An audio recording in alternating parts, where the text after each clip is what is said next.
We can hear everybody. Yeah. So yeah, my name is Marcela Miss Lago Areca. I'm a recording mixing engineer. Been in the business now 20 years, out of Miami, Florida. So did a couple years here in LA, but I had to leave y'all because Miami's my heart and soul, so I had to go. But yeah, Nicholas. Dep. Yeah, my name's Nick DePorcel, MillionDollarSnare or Dep, mastering engineer from the Bay Area. MixedbyAli, founder of Engineears. We're here. Let's get to it. Absolutely. So we have Nicholas DePorcel, obviously, mastering engineer. I would like to know, it says that you started your process at a young age of 12 of pursuing music. Talk to us about that. Yeah, so there's a lot of people here that I started doing this with, but when I was 12, basically all my friends started rapping and shit. And I was like, where do I fit in? Like, what's the dynamic like? And so they were like, like cutting vocals and that kind of stuff. And I started producing. And so at 12 years old, I think I got into, I had Fruity Loops, like not like FL20. It was like Fruity Loops. That was it. It was version 1.0. You know what I'm saying?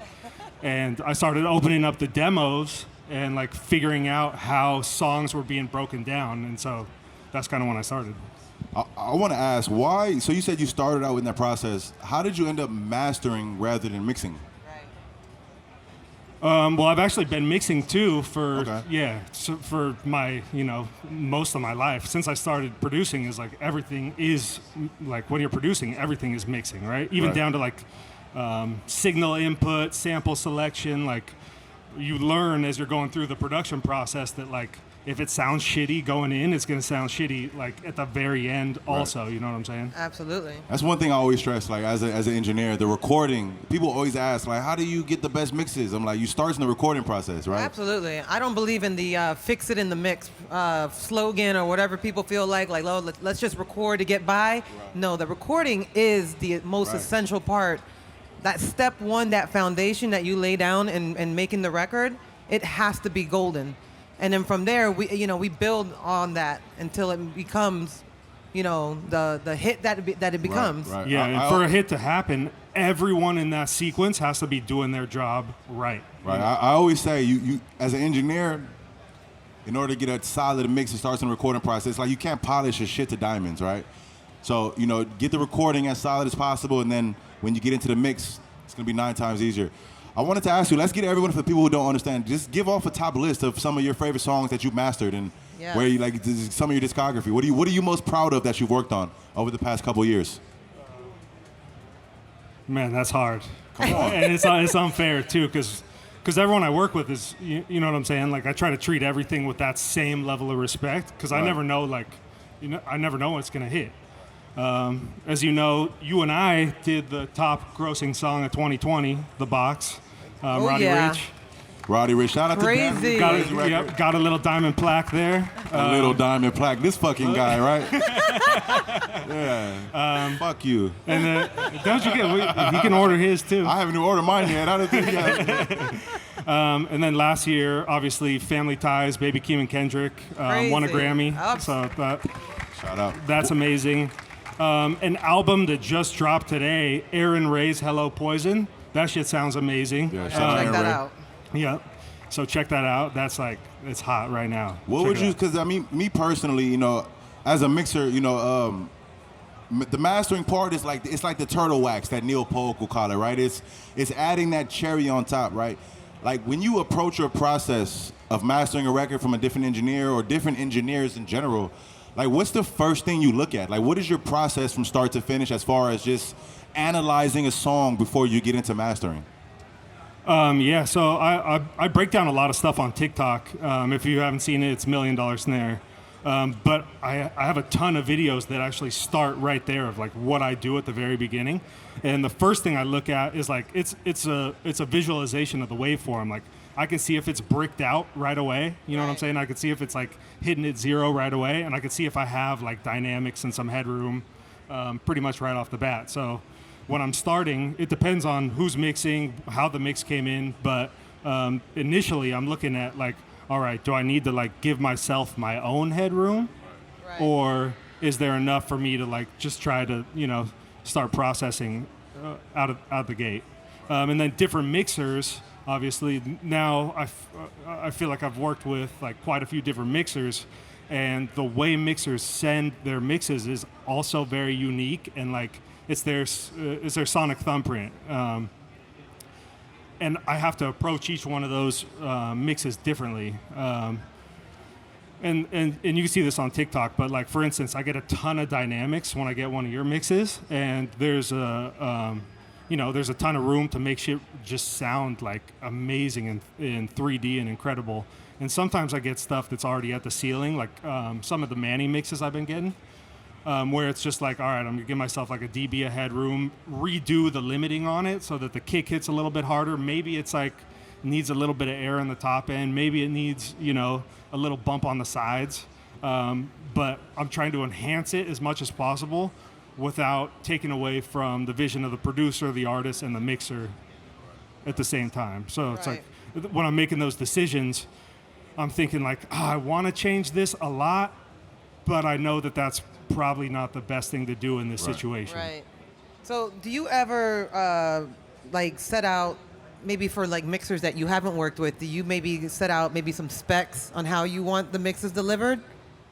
That's a great question. That's really what I wanted to know. Because I know everyone, I'm sorry to cut you off, has different techniques. Right. I want to know like how, like, how do you request the files? Because I'm sure there's a lot of mixers in here that all have different levels to which they submit the mixes to mastering, and maybe have their own limiting styles when they do submit the records. Let's talk about that a little bit. Well, lately, I used to, be of the, I used to have this theory like, you got to send it with the limiter off, like, give me some headroom. But now I actually kind of like getting like almost close to refs. I like the spectrum of different mixes I get, because if everything's the same coming in, it just makes everything sound the same coming out. And the other thing is like, I get bored when shit is like just perfectly in spec. If I'm like, 3D, you want a challenge. I want a challenge. You want a challenge. I get bored if it like, I like when I go from like, when they look really different. That shit makes it fun. It's interesting because I feel like when I do talk to a lot of the mastering engineers now, like a lot of them are saying what you're saying. It's like before they would want nothing. They'd want like a raw audio file, and now it's like kind of like, well, just kind of send it with your sound, and they'll kind of finesse it, and if there's a problem, right, they'll that's kind of like what I love about the evolution of music today, right? Because there's no fucking standard to how something is supposed to sound, right? There shouldn't be. It shouldn't be, right? It shouldn't be. I hate the fact that they're putting us in a box, right? They're teaching us how to create music based on legacy recordings and these old techniques that are not valid anymore, right? In today's time, you can send a song to mastering distorted, but that's the vibe of the record, right? It's all about what feels good to you, right? So don't feel like you're subjected to these ones and zeros you see in these fucking books. Fuck all that. What I always say is, to students is, I'm with you 100% when it comes to the education of it, but I do think it's important that there's a foundation that's laid down, because of, a lot of the ones that are just starting out, I mean, it could be a disaster. So they do need that foundation, but what I always tell them is, be comfortable with, like coloring outside the lines. Engineering should not be a thought process of being so technical, because you are a creative person. You're supposed to be in a creative chair, so have fun with it. Because if you're always thinking about it in a technical aspect, you're not going to give the emotion that the record's going to give. So, Right, and that goes to, because people always ask me, as we're building Engineers, and hopefully everybody's familiar with Engineers, people always ask me when I talk to investors and venture capital and all these other people, like, what about AI mixing and AI? Like, fuck all of that, right? For one, they're taking money out of our mouths and we can't feed our children. But two, it's the human element that is missing from every single record. We talked about a human, like the sonic thumbprint, right? When you go back and listen to my mixes or listen to Deb Masters or Miss Lago's mixes, there's a sonic thumbprint based on the techniques that we've all developed in our journeys and our careers, right? So by automation and all those things that are trying to be implemented, it's not possible because you're losing that human touch. Like sometimes when something is done wrong, it's actually done right, if that makes sense. I get it 100%. I have a question. So do you have artists that sit in on the mastering sessions with you, or is it mainly just kind of you because I've booked mastering sessions and they'll give me the option. And the option actually is if I do want to sit in, I have to pay more, which is actually pretty unique because I would like that same respect as a mixer. I don't know, because I hate when they come and sit and watch me and I'm like, you know what? Over your shoulder, I feel like a fishbowl. Them motherfuckers like, hey, turn that up. Yeah, no, so, you see on the website it says like contact if you want an in-person session. There's actually an artist right here, Spatial. He did an in-person session like 2 months ago. Ooh, I would like to hear from him. How was that? Yeah. Amazing. Incredible, man. Nice. I didn't like, like fuck around and dilly-dally and like pretend like I was doing more. I was like, hey, this is what it's going to be, you know? So you're not an engineer if the artist is in the room, you're not overly acting? Yeah, I'm not like like a DJ. Start just like flying. You're not like two-stepping as you're mixing the songs and shit? That's me, by the way. I show ass when I'm mixing. If the artist is in the room, I'm shaking nothing but ass. So I got one question though. I mean, so working with Dev, how many mastering engineers are here today? Raise your hand. There's a few of them. Nice. So one thing that I love as a mixer from Dev, working with Dev, is he gives his input, right? I would send him a mix, and he would send a master back and say, hey, it sounds incredible, but maybe if you did this with that, if you lowered the kick specific amount of dBs, it'll give you more headroom to get more loud. You know, that's one thing that I would say that our relationship with Dev has like helped me as a mixer understand what I'm doing wrong, right? You know, can you speak about just like how you got into like really just like ear training and just helping engineers and just giving your input, right? Yeah, I mean, the thing about mastering is like, or at least my theory of mastering is, it's my job to have those like uncomfortable conversations with people that, you know, like who goes and tells Ali like, hey, change your mix? You know, like it's not many people who go like, who has the confidence to go up to you and be like, hey, well, you're in the Bay. You're about a couple thousand miles, 100 miles away. So I can't I held one of your Grammys last night. Did anyone get a picture of that? I can't wring your neck like I would want to if you was to talk shit. But yeah, it's about having those tough conversations. And just recently, and I wish Prizzy was here, but we were working on a Money Long record, and I was like, hey man, I think this kick in the kick in the vocal, it's like distorting. I could hear it, distorting. And there was like one plugin that the recording engineer had like left on, that they had left on the mix, that was like causing this. It wasn't a good sound. Right. Like I don't care how the mix comes to me, but like if something doesn't sound good, like let's tackle that. So he took it off, and that's important, man. It's you got to realize at the end of the day, it's all about the final product, right? At the end of the day, it's I always talk about this like this trifecta of music creation, right? The artist, the engineers, whether you're mixing, mastering, recording, and the producer, right? Everybody has to play their role, because at the end of the day, if the song comes out and it sounds like fucking shit, everybody's gonna take an L. So do your job to the best of your ability, right? Talk to the artist you're working with. Give your input. Yeah. Don't be a fucking fly on the wall. Don't be a yes man, right? I hate yes man. They're the bane of my fucking existence because nobody wins at the end of the day. Right? We're all just moving on false narrative when we could be getting better collectively, which is going to grow all of our businesses, which is going to grow our names, which is going to help the fucking ecosystem of creating music by adding to great sounding shit. You know what I'm saying? So don't be a yes man. Give your input. If the artists or people that you're working with won't respect your opinion, you don't need to work with them at the end of the day. No, absolutely. I've never worked with you, but I'm very inclined now to even reach out. Because he said, send it. I will. I'll send it next week. But no, because I mean, like, honestly, like having somebody that really kind of jumps onto the team, it's like what Ali says, you don't want somebody that's just going to do the work. Like, you want someone that cares, you know what I mean? And by somebody that's caring, it's actually going to, like, lift you up. It's going to make you a better mixer, recording engineer, whatever it is, whatever your part was in that record. So the other thing on that is, like, being available, too, because I feel like that's a big part of it is, like, if you only want to do it when you want to do it, it's never going to get done. And, like, a lot of the times, like, I mean, I have 2 little kids, and they take up a lot of my time. And sometimes, like, I don't want to do the work, but I do it anyways. Right. And like, just being available, like, hey, we need this by this time. Like, being there, showing up is 90%. Right.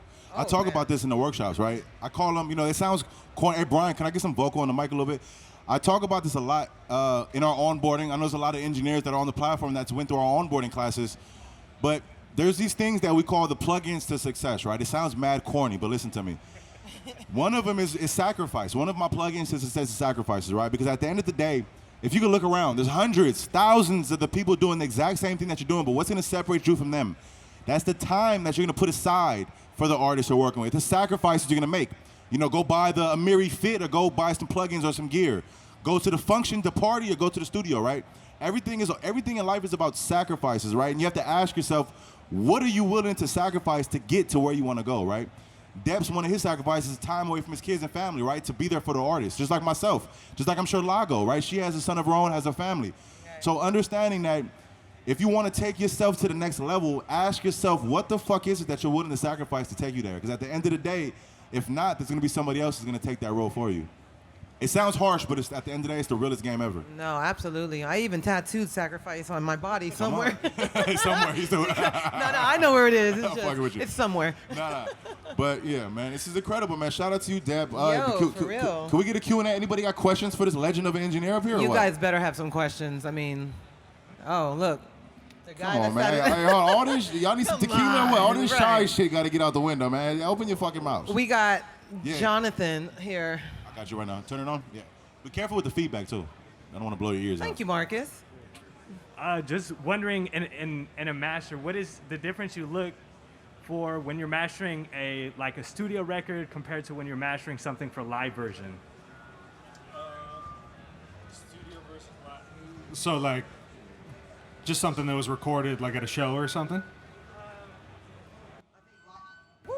I think live album, right? Like a I guess yeah, like more so some- for like live performance. Like, Oh, like is there a band? is there a difference that you're looking for sound? I guess, as opposed to say when you're listening to something in the cars, compared to when you're performing something on stage. Not really. Just I guess the instrumentation changes. Like no one's has like a 808 drum that they play, you know. So everything's like reimagined and bass lines and that.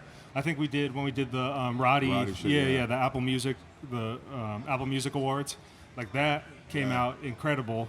It was all live band and everything. How about this? Let me ask you, what is the top 5 do's and don'ts as a mastering engineer?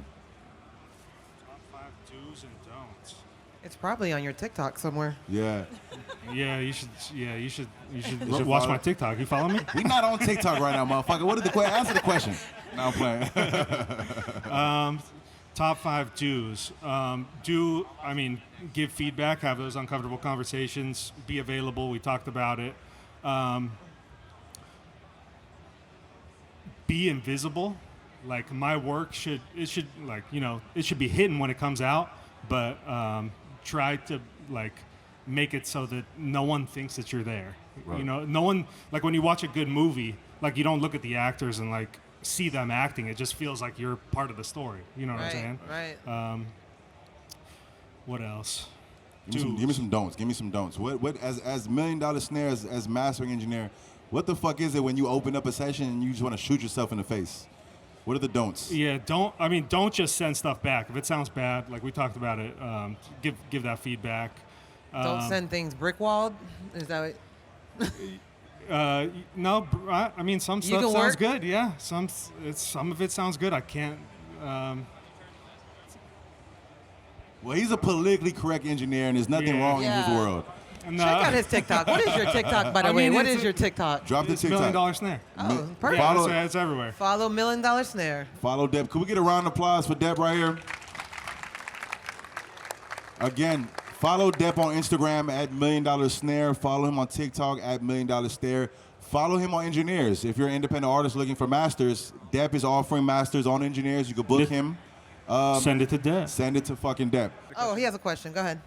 So how do you feel about today, like a lot of mix engineers kind of mastering their own stuff? Like, do you find it like there's more, like your work as just a mastering engineer, do you feel like you're being as busy now as before, or do you think that more engineers are mastering their own work now?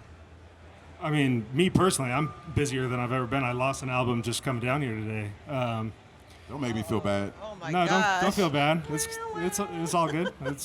It's gonna come back. I've been mixing and mastering my own productions for my whole life. So you can do it, but if every time I was able to afford a mastering engineer, I would send it to a mastering engineer because it's like a different set of ears. It's a different studio.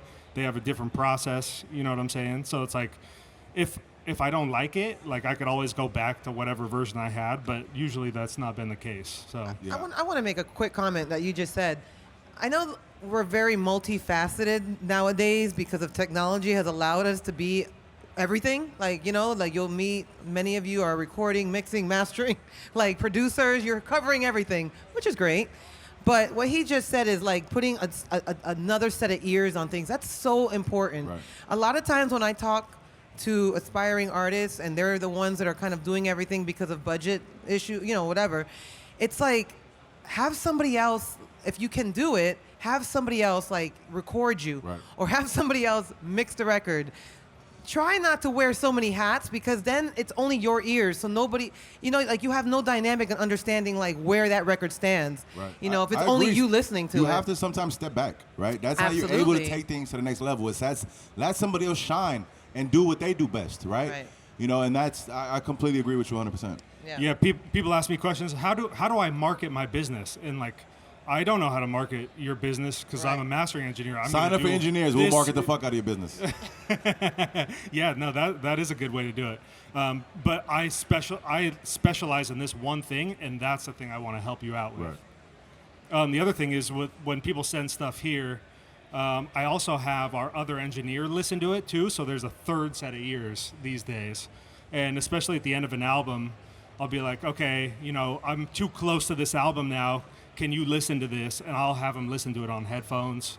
And he'll give me those notes, and I want him to be like direct with me. Hey, this song sounds like there's too much bass. This song sounds louder than all the other ones. Turn that one down.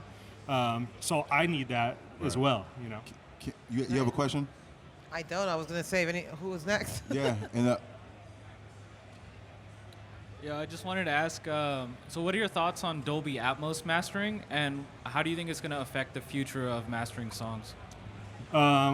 We have the capability if you need it. And I think that just like with anything, it's a second set of ears. Like right now, we have just mixers, but eventually there's going to be a way Right. higher demand for Atmos mastering. Right. And Atmos is incredible. I don't think it's going away. This is the one like 3D spatial thing that will stick around. Right.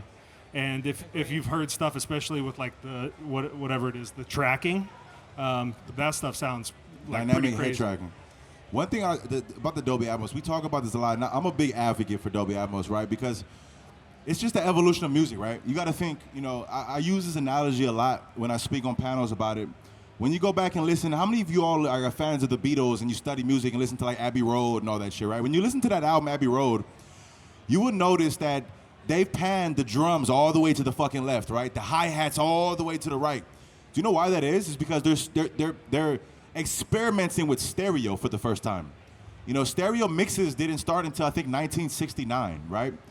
So we're at that phase now with Dolby Atmos to where we're experimenting now with immersive audio. It's gonna be you guys in the crowd today, the mastering engineers, the mixing engineers, right? Yeah. Taking this new format of creation of music and creating what the next techniques are gonna be. What are the, you know, the ways on how to get loudness and things like that, right? We're such an early phase with Dolby Atmos for music to where we're still writing the rules to it.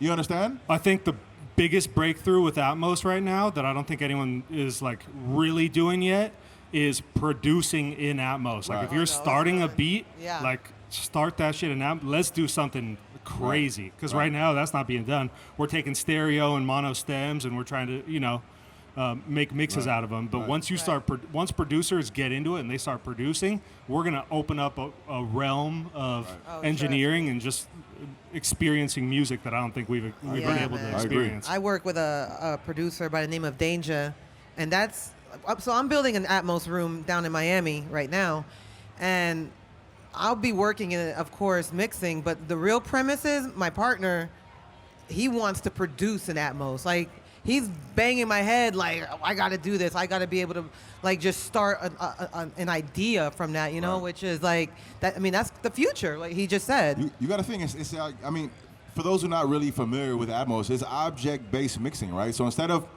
mixing left and right in a stereo speaker system, right, the room is now your palette. where you want to say, I want to put a hi-hat right here. I want to put a mouse fart to my right. You know, I want to do whatever, put something behind me or something on top of me, right? So I can't imagine producing in Atmos the capabilities that you will have to create that sonic soundscape. It's fucking incredible. It's I incredible. advise after these panels, step down to the Dolby booth, which is a little bit down, and ask them questions. But as well as here, we have the Dolby Atmos system inside the booth, which we're giving demos, and we have the new 2022 Cadillac Escalade provided by Harman with 36 speakers inside, so you can play back in Dolby Atmos. That is the future. It's the fucking future, right? I feel like that's what I'm most excited about is a freaking car in Atmos. Like, It's a new I just want to listening drive and just like. Come on, in LA, might not ever we get- spend like 200 hours a year in traffic, right? Imagine Come on. driving and being able to fucking have a different listening Listen. experience to some of your favorite records, right? You got shit coming from left to right Oh, behind my you. The God. seats are shaking. It's fucking Oh, crazy. my God. You know what I'm saying? It'll be around until, I don't know, something bad happens, God forbid. But Fact. it'll be around. No, without a doubt, man. Yeah. Yes, here? Let's get a mic. Let's get her a mic. Who has the mic? Where is the mic? Oh, it went all Oh, the my way. boy in the back. That shit floated. Let him keep the mic and project it. Jacob, come on, let's be more proactive with the mics. There's two of them. He got one and she got one now. My name is Molly. I just want to say, first of all, huge honor speaking to all three of you. I've been watching your YouTube videos for years and shit. So, and huge inspiration, another female engineer. You know, you're the reason Thank why I you. do this shit. Thank you. But I wanted to talk a little bit about kind of like issues, because I know, like, you know, I'm super excited that we're moving forward in this direction. A lot of shit is becoming obsolete that should be. So, like, what is your approach? Like, how do you deal with like phasing issues, since we're dealing with a bigger space, mixing with, you know, not only left and right, but, you know, you got 5.1, 7.1, 9.1. Like, how do you approach different issues such as like distortion, phasing, moving things around in a mix since you have more space? Right. And what are some ways that you could, like, I guess, like, you know, bypass those issues or Right. kind of, you know, run diagnostics on those issues? That's a great question. For distortion in particular, because now instead of, all right, so I'm gonna go back. When I was mixing To Pimp a Butterfly, right, the intro to that album was Wesley's Theory. There was 218 tracks in that session, right? It was a bitch, right? I wanted to blow my fucking head off. It was trying to cram all of those tracks into 2 speakers, right? And because at times you have not a lot of space within like the sonic spectrum of a song, because there might be too many tracks, right? Dolby Atmos enables you to have more clarity and more depth because you're not forcing all of these tracks out of 2 speakers no more. You have the whole room as your palette. So distortion is almost obsolete, right? At that point. So for me, myself, when it comes to mixing an analog like I do, right? I'm a bored baby. And the reason why I mix analog is because I get that depth, that clarity that I can't achieve in the box. But I've noticed through mixing in Dolby Atmos, because I'm able to now have that space of the room to now place my instruments and place my objects, the songs are now achieving more depth and clarity than ever before. So distortion is almost, to me, a thing of the past when it comes to that element, because already you're mixing at such a low level in Atmos, and 2, you're not trying to cram so many fucking sounds and elements out of only 2 speakers. I don't know if that answers Yeah. your question. No, Yeah. I mean, I can echo that same thing. I mean, Exactly. it's crazy because as a mixer, for all these years, I've been mixing in a stereo field, but I've almost approached mixing as if I was already in Atmos. Like, I would be like using the entire field. Like, I wouldn't, like, things just would not be left, right, or just up the middle. I literally would use the entire spectrum, Right. or just have things moving and panning. I mean, like, I'm like crazy. Like, I just couldn't stand things to just be so like stagnant. So I would like move things, and out of nowhere it would just like fly across Right. from left to right. You know what I Right. mean? Or just sit at like 30 degrees. You know, like so. It's making somebody experience a song. Yes, exactly. Right. So Atmos to me was like, whoa, this is creatively, man. Like, I can't wait for my room to be done. Like, I need my room to be done like tomorrow. But in the meantime, like, I'm just enjoying, like, you know, just hearing some of these mixes because it's so inspiring. And, you know, like, we're here. We're the future. So. That's a fact. That's a fact. That's a great question, though. Thank you for that. Yeah. My man in the back, you had a question with the blue shirt? You good? Hey, don't tell me we scared you away, my boy. Yo. I'm sorry, bro. So you're talking about cars and stuff on the consumer level. Right now, we've got the AirPods and the Spatial. Are y'all checking your binaural as you're doing this, or how are you folding it down and checking that? I notice a lot of the ones that sound great physically don't work so well up here. So I'm curious about that whole process. I mean, you should check them in both. Yeah. I want to say 90% of users are using, some sort of binaural Atmos speakers. So it has to be right in headphones and right in the room. But I also know that Dolby is working, and especially Engineers, we're working on capabilities to get a more affordable home setup in Dolby Atmos, right? Because obviously, as we're, Logic, the new Logic comes with the Dolby Atmos production suite inside of it, right? It's more accessible than ever now. It's just the playback, right? Which while we have the binaural rendering and the fold downs, but I know for a fact that Engineers and Dolby especially is working on systems that are more affordable for you to enable your room studios, your home studios in Dolby Atmos, right? Actual speaker systems, yeah. So be on the lookout for that. But like I mentioned, even all of that is still in the learning phase. If you guys was to head to the Dolby booth, you will see they have the binaural head tracking set up to where you can create your own profile of what your head looks like on the positioning of your ears, things like that. So you can take that profile into the studios, into the cars, and now you have your own customizable playback and listening experience, right? So there's so many opportunities that are being created, and that's why it's important now. If you look around, Dolby Atmos is at every fucking booth here. Not only because it's the fucking next thing, right? But also understand it's such an early phase in it that it's gonna take engineers like yourself asking these questions. It's gonna take people like everybody in the crowd, like you, Miss, asking these questions and implementing and trying new techniques that's gonna create that standard for this new format. Any questions, my man right here? Yeah, in regards to mastering, limiting versus clipping before or after, is it like a personal preference, or is it just like? I mean, it depends on what I'm trying, like what outcome I'm trying to produce. But if you've seen any of my videos that I've been posting, I don't like clipping in analog. I don't like the sound of that. I like it to be clean. And then if I do any clipping, it's like very light, and it's digitally after it's already been run through analog, and again, it should sound invisible. I shouldn't hear any sort of distortion. It should be very targeted. I think one really great plugin for targeting clipping is that BX XL, where you can dial in the little XL knobs in the low end, and then in the mid, and then in the sides. So that's where I do most of my clipping. Real quick, I want to ask one more question before we wrap this up. Can you give everybody here, shout out to everybody sticking by, I see the crowd. Can you give your top 5 mastering plugins? Is that something, would you give that cheat code one time for the people at NAMM? Yeah, so there's a really exclusive company called CubeTech that makes these plugins. It takes Get your fucking notebooks out, It by the takes way. 5 months to get the fucking dongle.